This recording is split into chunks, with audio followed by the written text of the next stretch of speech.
Hello everyone and welcome back to another mini blog. তো আমি এত সেজে গুজেছি কেন কি আমি যাচ্ছি আমার দাদার বাড়িতে। দাদার বাড়িতে ছিল আজকে কোজাগরি লক্ষ্মী পুজো, তাই ভাবলাম একটু ভালো করে সেজে গুজে যাওয়াই যাক।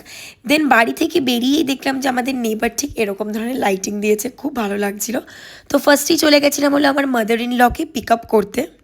দেন পিক আপ করে বেরিয়ে গেছিলাম দাদার বাড়ির উদ্দেশ্যে। আর ঠিক বাড়িতে ঢোকার সময় দেখলাম যেরকম লাইটিং করেছে, খুব সুন্দর লাগছিল। আর আমি নিজেকে একটু ফ্লন্ট করে নিলাম।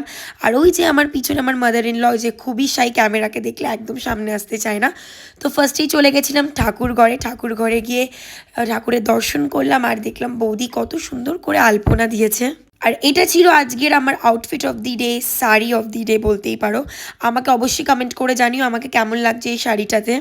দেন দেখলাম যে বৌদি অলরেডি প্রসাদ নিয়ে রেডি ছিল আমাদেরকে দেওয়ার জন্য। আর এই যে আমার মাদার ইন ল একটু ক্যামেরাকে দেখে অ্যাট লাস্ট হাসলো। দেন আমার বোনও এসেছিল। আর এই যে দাদার বাড়িতেই পুজো ছিল অ্যান্ড সবাই এখানে ছিল। তো আজকের ভিডিওটা এই অবধি। ভালো লাগলে লাইক করো। Till then bye bye and take care.